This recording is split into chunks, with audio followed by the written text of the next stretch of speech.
Hey everyone, it is 2 p.m. on a Monday, so it is Marketing Monday, as you well know. I am William Thompson, and I work at Hashtag2 here in Denver.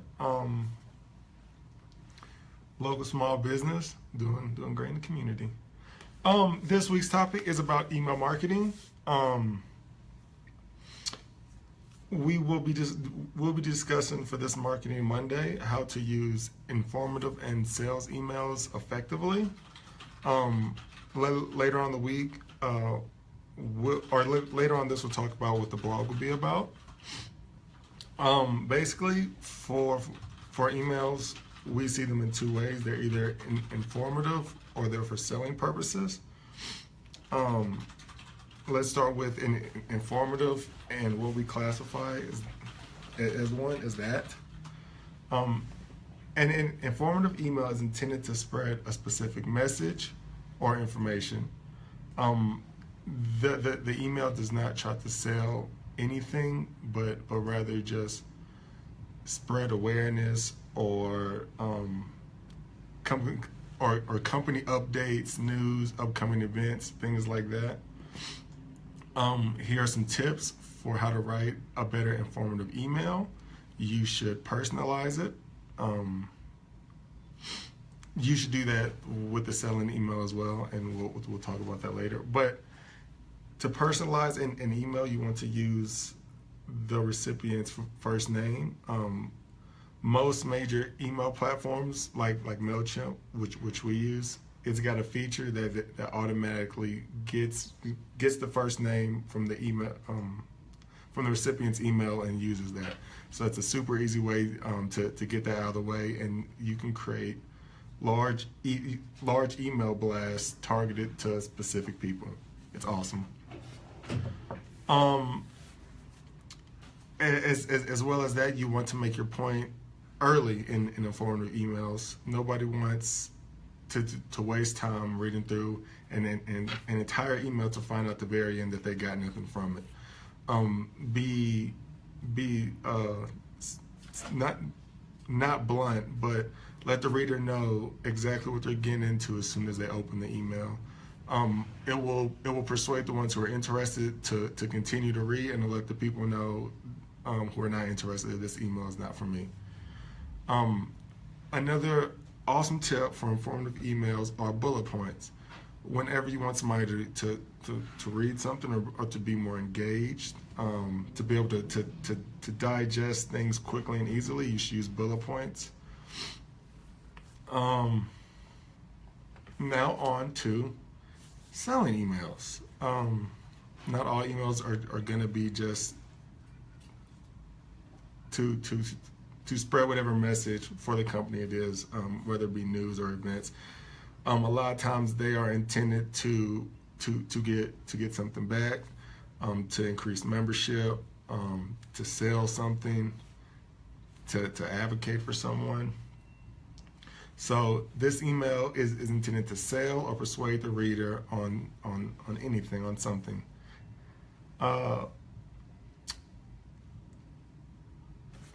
So, for example, if you're in the Victoria's Secret's email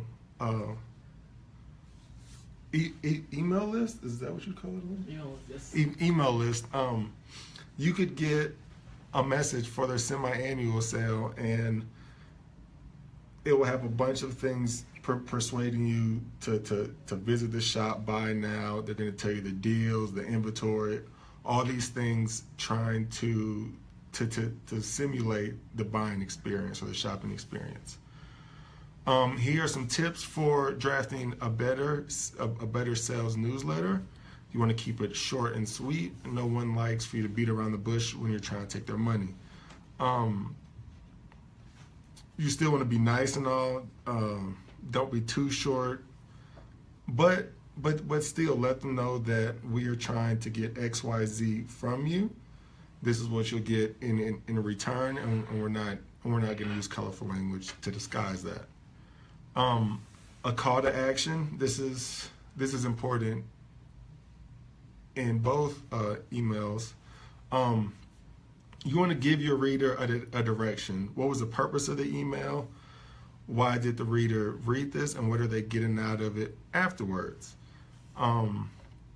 Deadlines, that also works into the call to action.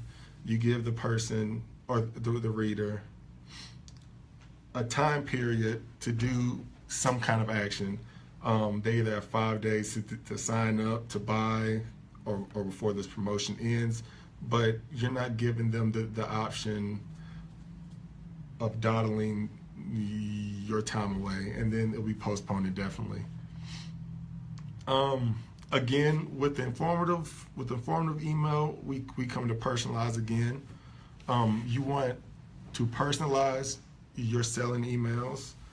People like to feel appreciated, so if you use if you use their name, if you're able to find out some kind of buyer information and target the email for that demographic, that would be lovely. People really respond to that because it makes them feel like a unique and appreciated customer. Language. So you want to use language that engages and persuades the reader. Infusionsoft.com, they wanted to highlight this thing called away language. They said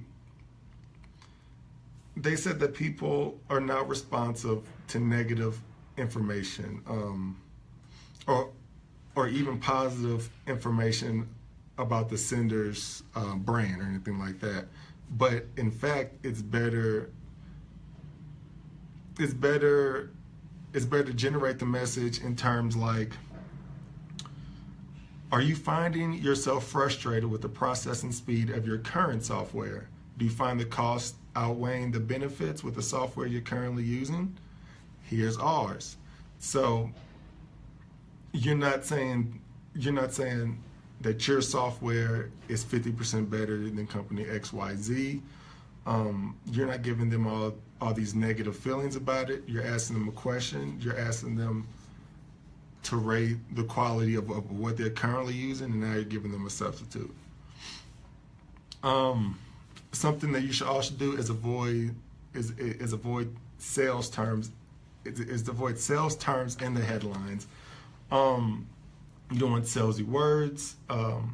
It makes your emails look spammy and very promotional and unauthentic. There was a blog in HubSpot, which we'll share the link to in this caption, that listed about 20 words that you should not use in the subject headline for those very reasons. I'll give you a few of them right now. So the words are final, reminder, sale, tempting, special, free, help, donation. Like I said, there is a link that will be provided in the caption where you can go to that article and read the rest of them. Now on to the fun things, how to use both of these emails effectively. Examples. We'll start off with informative. A company can use newsletters or email marketing in-house. We work in ModWorks community co-working space. If we're signed up to their email, they can send us email newsletters about upcoming events, what's going on in the building as a whole. Just last week we had a salsa contest and a happy hour to celebrate the end of the summer. Things like that, information about the company would be great, informative emails. Just send those out to the employees. Another option, a political newsletter where you can send out the politicians' political stance, ideas, future goals, things like that. Again, you're not selling them on anything. You're telling them who this person is, what they do, and how they're going about doing it. A third and final example for informative, a library can send out previews. A library can send out this year's best book list with a preview of their blog in it. with a list of the books that they recommend. That letter is not telling them to come in and get these books or sign up for memberships. It's simply telling them what this year's best books were. This is how we feel about them, and these are the books that we carry. You're getting your information out there for the people to know. Now on to selling examples. Again, we'll use ModWorks. They can send an email telling its members that they have 10 days to sign up for 25% off promotion. Sign up, you get the next 3 months 25% off. There's a call to action, there's a deadline, and it really gets the reader engaged with what the newsletter is. It makes us want to give some kind of action. Second example.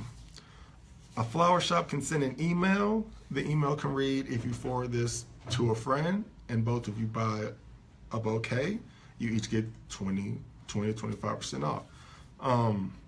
It's got a nice promotional in there. It's got a call to action, and it's giving you an opportunity to expand your email list as well.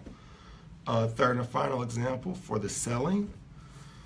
To increase membership at the YMCA, they can use email marketing to spread awareness about how to enroll, the benefits you get with a membership, what an enrollment can look like and what an enrollment can look like for you. So they're not giving you an email for you to buy something then and now, but they are giving you an email to try to get you into the YMCA, try to get you into getting a membership and investing your time with that program. There's plenty of different ways how you can craft a sales email, because everyone's objectives are a little bit different. That was long-winded, but we are done. The blog post this week, it will follow the same email marketing lines. It will be the importance of email marketing. And then we will go into some of the best practices. We'll give you some examples that you can lay out with graphics, what people really respond to, and just some numbers behind the theories. Our upcoming events, we have Caffeine and Conversation, October 8th. It is a special edition. It will be sponsored by one of our clients, Facet Creative Designs. That will be at the Rosebud Cafe from 8 to 9:30. Headshots, do not forget we are doing professional headshots October 14th, 10 a.m. to 3 p.m., $125 per 30-minute session.